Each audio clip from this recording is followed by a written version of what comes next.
first opportunity that I get to get out into a beautifully bleak winter landscape like this, I'll just simply jump at the chance. My style of landscape photography is all about getting mood and atmosphere and feeling into my shots. So when I come to a place like this, I just feel like a child in a sweet shop. In our last episode of Thinking Photographically, we asked the question, what makes your photographs stand out? And we talked about how being individual instead of following the rules can put your own slant on a photograph and truly make it your own.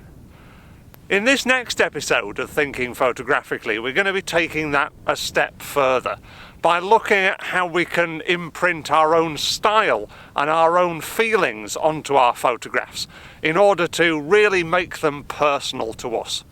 So join us for this latest episode of Thinking Photographically as we ask, what is your intent?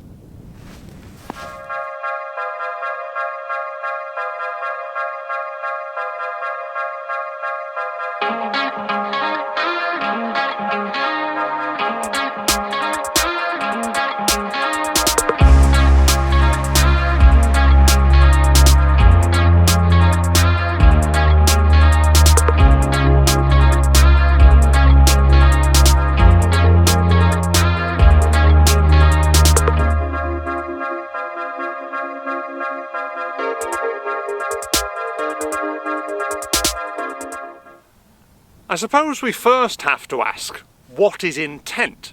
So we can actually get that intent across in our photographs in the first place. To me personally, intent in photography is simply what we intend our final photograph to look like. I know I've quoted the great landscape photographer Ansel Adams quite a bit in this series so far. Don't worry, I'm not obsessed with him, I just think he came out with quite inspirational stuff. He once likened the process of making a photograph to a composer writing a musical score. He then said that the final print of that photograph was like the performance of that piece of music. I think that's a great way at looking at the process of making a photograph and putting photographs together, because it's not simply a case of pressing a button and hey presto, we've got an image. It's a process from going out and searching for things to photograph to how we interpret what we see in our photographs using composition and technical camera skills, and then going further than that to how we post-produce our photographs to be able to get the true look of what we truly intended to get from that image across in our final photograph, whether it is a print or whether we post it on social media or put it on a gallery on our website. So intent is that whole process from start to finish, how we intend our photograph to look when we press that shutter button, after we've gone through the whole process of composing, putting that photograph together and post-producing it to make that final finished composition, that performance of our photograph. I would argue that there are three types of intent in photography. The first type of intent is the best type of intent, your intent, the intent of the photographer, you holding and using the camera. Because like we said in the previous episode, this is where your individuality comes from. At the end of the day, you're the best person to interpret what that photograph is going to look like, because you're behind the camera and you're in front of the scene or subject or whatever it is that you're photographing.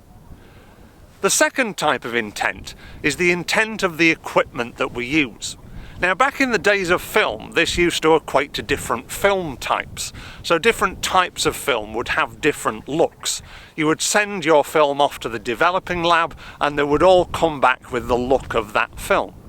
Obviously we don't have that in digital photography these days, but I suppose you could liken this to setting different picture profiles on your camera, as your camera works out what your photograph should look like depending on the light or various different conditions of that particular image.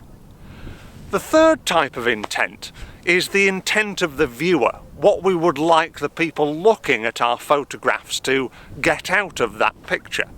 Now, if you're an advertising photographer, this is really key to think about, because you want the person looking at your photograph to buy the product that you are photographing. Therefore, what they take out of that photograph is really, really vital. Whereas I would argue that the majority of you watching this video today, this area of intent is the most dangerous, because as soon as we start going away from our personal intent, we start to lose a bit of that individuality that we talked about in the first episode, and we start to lapse back into that idea of making photographs for other people that you really don't want to be doing. Photography is a very personal thing, and even if it gets you more likes by making photographs that other people like, you'll soon find that you start losing interest in photography because you are losing that individuality. So the main point that I'd like to make here is that as long as you are putting your own intent on a photograph, making a photograph that you love and are putting your heart and soul into, that is the way to get better photographs for you as an individual. Now we know what intent is, we have to really discuss how we get there. How do we get that intent across in our photographs? Well, a lot of the time it comes through trial and error and your own gut feeling when it comes to making photographs. Because your own intent is your own intent. Nobody can tell you what to do. As always, at the end of this video, I'll share some of the photographs that I've taken on this outing this afternoon, and hopefully you will see some of my intent coming through. My intent today is obviously to capture this wonderful bleak atmospheric landscape in its true bleak and atmospheric form. What I've been trying to look for are little focal points that stand out against this very plain, bland landscape. Earlier on, I came across a little hut on the moortop, which was covered in snow on one side.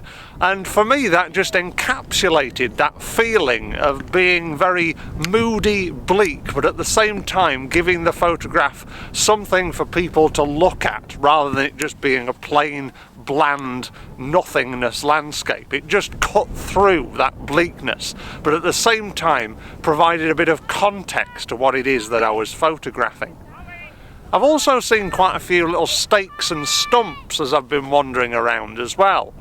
And I've been placing these in the centre of my frame rather than reverting back to the rule of thirds, as again we were talking last time about getting some of that individuality into your photographs by breaking some of those conventions and rules.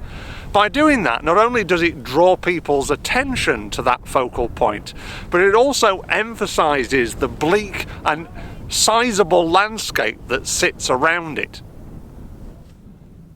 I think it's really important to remember that making a photograph is a process. It isn't just that snapping a button and you've got the image that you want.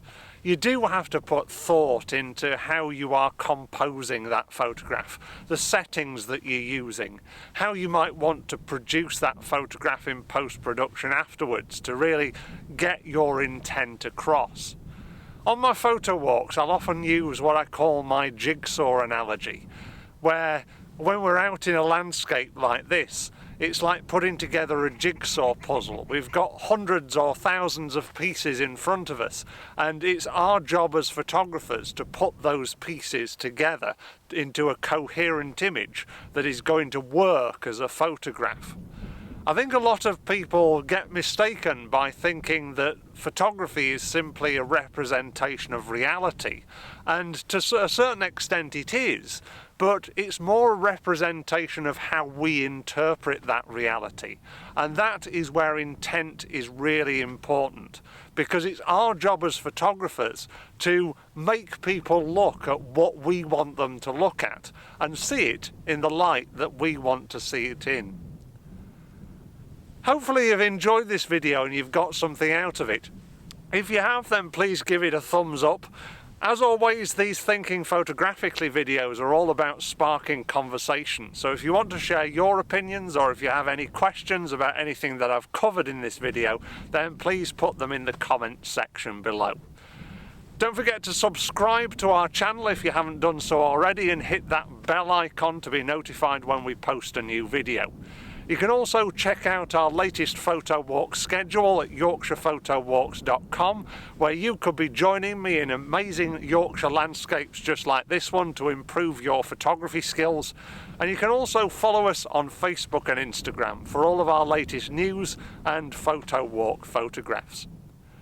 Next time you're out with your camera, make sure that you remember that photography is a process, and you're not simply snapping at something at random and relying on the camera to get it right. Remember to put your intent on your photographs in order to make them pop, stand out, and most importantly, belong to you as an individual photographer. In the next episode of Thinking Photographically, we're going to be asking the question, what do your photographs mean? But until then, I'm going to leave you with some of the photographs that I've taken today. Thank you very much for watching. I look forward to seeing you again very soon.